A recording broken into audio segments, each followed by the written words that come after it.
Hello, my name is Jamie from Shamrock World, and today I'm going to show you a few persimmon varieties that I love and a few varieties I'm currently seeing in persimmon season.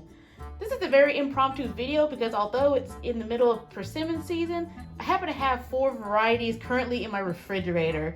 I just wanted to get a little video together and talk about these common varieties during persimmon season. But before we start, make sure to like and subscribe to my channel and ring the notification bell for more videos about exotic fruits and how to grow them from seeds. You can also follow my Instagram and Facebook pages for more fruit tree updates and the occasional Irish music and dance. So today is November 10th, 2021, which is in the middle of persimmon season. I always look forward to persimmon season. It's usually in the fall months. It can start as early as September to as late as March, depending on your area. And now it's in the middle of November, so it's definitely in the peak season. I've been going to local stores, mostly Asian markets. I've been finding a few varieties so far during the persimmon season, especially Fuyus and Hachiyas. Back in February 2020, I made a persimmon video where I highlighted different types of astringent and non-astringent persimmon varieties. So definitely check out that video for an overview of various persimmon types. But I do want to make a major correction from that video. In that video, I described a certain persimmon variety as American, but that is incorrect. The fruit that I actually described is this fruit right here, which is a Eureka Persimmon, not an American persimmon. At the time when I made the video, I had never seen or had heard of an American persimmon variety. And at the time, I didn't know the name of the persimmon tree that we currently grow at our house. But it was only after I published the video when I found out the correct name to this particular fruit. But I do have an American persimmon tree, which is actually these little ones right here, because at the time, I didn't know that we had one. And later that year in fall 2020, that tree produced fruit for the first time. So I wanted to make sure y'all knew about that major correction, and I mentioned it in the description and in the comments. And I'm also growing 2 persimmon varieties from seed. I am planning on making a video of how to grow persimmons from seeds. It's currently in progress. It'll probably be in progress for another year or so because I'm finding new seeds, and I'll explain that in a little bit. So I want to do this little video since I'm such a big fan of persimmons, and I just wanted to talk a little bit about them. First, we're going to look at the American persimmon. So when I first made the persimmon video, I'd never had, or I didn't even know that I had an American persimmon tree. The thing with American persimmons is that you need a male and a female tree. The male tree will produce flowers first in the spring, and then the female tree will produce flowers. If you want to grow them, you'll have to have the male and female trees. And we do have both trees. They're right next to each other. So in fall 2020, our tree produced for the first time. It didn't produce very many, but the ones that we had were really good. So in this year, in 2021, it produced 3 to 4 times more fruit.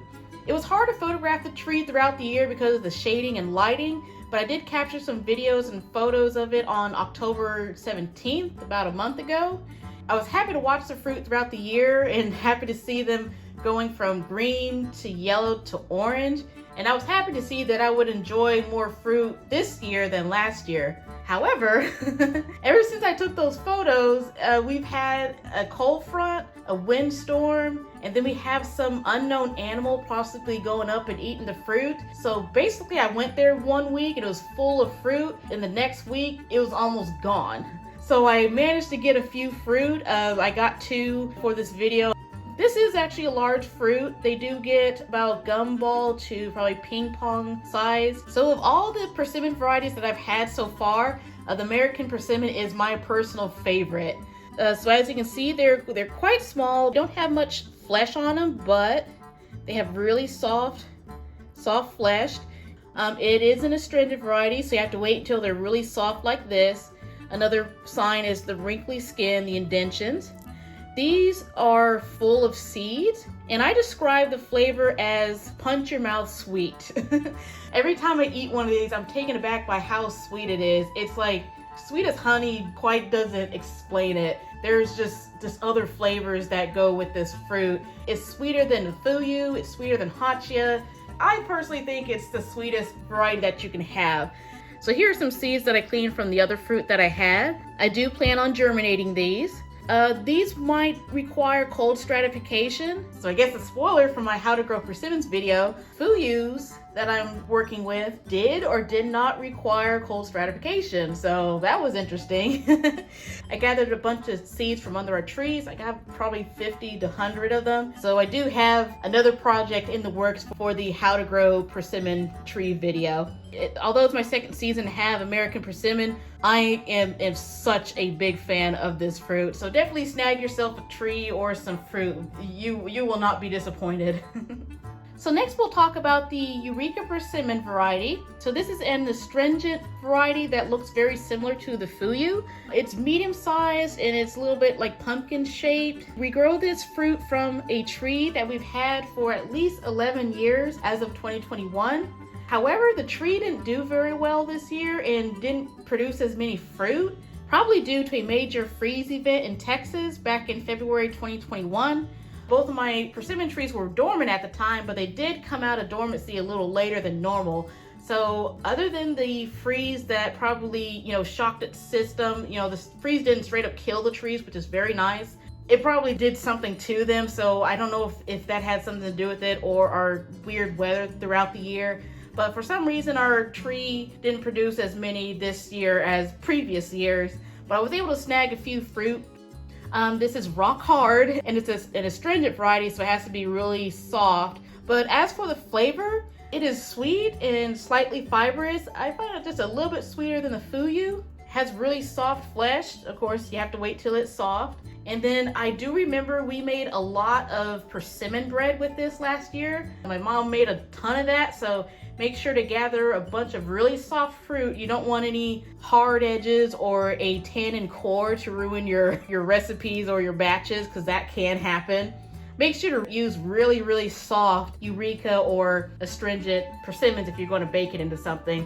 But other than that, this is a really, really nice variety. Highly recommend it. As I said, it looks very similar to the Fuyu. It is an astringent variety, has to be soft. And I do enjoy having the tree that produced this fruit for the past 11 years. So it's a really nice persimmon variety. So next we'll talk about the Hachiya Persimmon. Hachiyas are another favorite of mine, but it is probably the largest persimmon variety. It is astringent, so the fruit must be really soft before you can eat it and not have any of the bitter tannins in it. This fruit right here I've had in my fridge for over a month. And then Hachiyas are one of the largest persimmon varieties. I find this a little bit sweeter than the Fuyu, but not as sweet as the American. This one's pretty soft. See, there you go.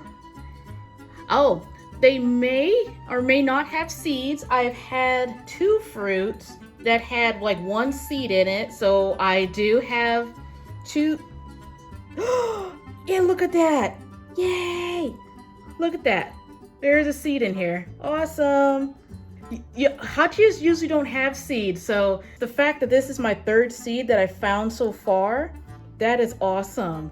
Yay! So now I have 3 Hachiya seeds. And that, oh gosh. So I'm curious if these other ones that I have had seeds in it too. So I might be getting some more pretty soon. Yeah, that never happens. Yay! So I'm going to try to germinate this little guy. But yeah, it's very, very soft, fibrous, very segmented. You have a lot of flesh to work with, so definitely if you're into baking, I highly recommend the Hachiya. It has a lot of flesh in it, a little bit fibrous, just these little cells where the seeds would be. I'm happy to say that I finally got a Hachiya tree, and I planted it back in May of 2021. When I put it in the ground, it had some fruit on it, but of course when you plant a tree, and it starts developing its roots, getting used to being planted, it dropped the fruit. But because of the age of the tree, and I've had it for about a year before I planted it, I think it will produce something or produce more fruit next year in 2022. So I can't wait to have my own homegrown Hachiya Persimmon tree. So the last fruit that I'm going to show you is the Fuyu Persimmon, and it is my automatic go-to. This variety you'll find mostly in stores, most commonly during persimmon season, and then occasionally you can find these throughout the year. When you see them in stores, they're ready to eat. You don't have to wait for them to ripen or soften. And I love the sweet taste and how filling they are. I tend to buy pounds at a time, and then I eat them throughout the day, throughout the week. So you can't go wrong with the Fuyu Persimmon. But I will say, if you're lucky and if your store does this, you may be able to find the Fuyu Persimmons throughout the year. In my case, one Asian market that I go to all the time has Fuyu Persimmons in the summer. So from June and July, they had Fuyus that were imported from Ecuador. And what was extra special about that was that these persimmons were loaded with seeds. I've never seen an in-season Fuyu persimmon to have seeds, but for some reason these persimmons from Ecuador were loaded with seeds. So that was how I was able to get seeds from my How to Grow Persimmons video and plant them throughout the year. So definitely be on the lookout for that. It's gonna be pushed back a little bit, but I am working on it. It's probably one of my longer projects. And I'm also happy to say that as of October 5th, 2021, I've obtained a small Fuyu persimmon tree. So that's the last plant that I bought this year. And I'm so happy to know that once I plant it, I'll have 4 different persimmon varieties growing here in Austin Zone 8B. I'm happy to say I have a Fuyu and a Hachiya Persimmon tree currently growing in our family yard. So next I'll briefly mention the Tamopan Persimmon. Although I don't have this variety to show you, but I'm happy to say that last year in November 2020, I tried the Tamopan Persimmon for the first time. I found the fruit in a central market in Austin. They had specifically Tamopan Persimmons for sale, and I've never seen that variety sold in stores before. I've seen the trees in nurseries all the time, but I never actually saw the fruit. I gathered a bunch of the fruit and left them on the counter to ripen over time. It is an astringent variety and it must be eaten when it's soft. I didn't take many pictures of the fruit, but I found that the fruit was runnier than any other variety. When I cut into the fruit, it was almost like a lava cake, just how all the contents is spilled out on the plate. From what I remember, the taste was similar to a Fuyu, but not as fibrous as a Fuyu or Hachiya. But one thing I didn't like about the fruit was that its skin was the skin was bitter and it was very crunchy. So when you bit into the skin, if you kept chewing, it formed almost like wax, how wax forms if you chew on it. It does have a thicker skin compared to any other persimmon variety that I found, so that's probably one of the characteristics of it. So that's the only thing I didn't like about it, but I did find it very interesting. I'll still see if it's gonna pop up randomly at the central market where I found it. I'm happy to say that I tried it for the first time, but I was just really surprised to see that in stores. So this year I did find some chocolate persimmons in stores. I went to an Asian market one week. They were selling Fuyus, but once I took them home, they had the dark coloring in them. And I knew, oh, these are chocolate persimmons. They just mislabeled them. And then the chocolate persimmons were loaded with seeds. So I was able to collect a bunch of seeds. I went back to that store and they had actual Fuyus. But then I went to another store and they happened to have the chocolate persimmons too. But I was able to get a bunch of those. So now I do have chocolate persimmon seeds growing for the How to Grow Persimmon video. Chocolate persimmons are known to have seeds regularly, so I was happy to know that, hey, I'm going to guarantee to get seeds. And I will say the flavor was very similar to a Fuyu, but had it's just like a slightly sweeter tone. And I think the fruit was a little bit softer too. It's a non-astringent variety, so as long as it's yellow like a Fuyu, you can eat them. Although the span was probably a week, I was happy to say that I got some chocolate persimmons at the very beginning of persimmon season here in Central Texas. So I'm happy to say that I've also tried the black sapote fruit this past spring. It's related to the persimmons and it also has its own unique features. They're often called the chocolate pudding fruit, but it doesn't actually taste like chocolate. It has a mild pumpkin, really light flavor, and it has the thickness and consistency of pudding. So the chocolate pudding part is definitely describing the consistency and the dark color of the fruit. Some people, it says it doesn't taste like anything, and I don't blame them. But I'm happy to try them either way. When I ate the fruit, I felt that the fruit was screaming, hey, put me in something, such as, blending it in a smoothie and baking it in a pastry. Mix the flesh up with something rather than eat it on its own, which was what I was doing. And you can definitely eat the fruit on its own. So I do plan on creating a video on black sapote and how to grow them from seeds. So definitely be on the lookout for those videos. I do plan on making videos about that fruit. So that's an overview of the persimmon varieties that I'm finding in stores and the varieties that I've had over the last year or year and a half or so. So I'm always on the lookout for new persimmon varieties, and I'm also learning more about them every single day. And of course, I would love to be able to grow more persimmon varieties here in Central Texas. So if you're a persimmon lover like I am, make sure to check out your local grocery store, Asian market, or local fruit stand to get persimmons during the persimmon season. If you like this video, please give it a thumbs up. And if you want to learn how to grow persimmons from seeds, be on the lookout for my video, How to Grow Persimmons from Seeds, which is currently in progress. And don't forget to like and subscribe to my channel and ring the notification bell and follow my Instagram and Facebook pages for more videos about exotic fruit, growing exotic fruit, gardening, outdoor crafts, and more. Thank you.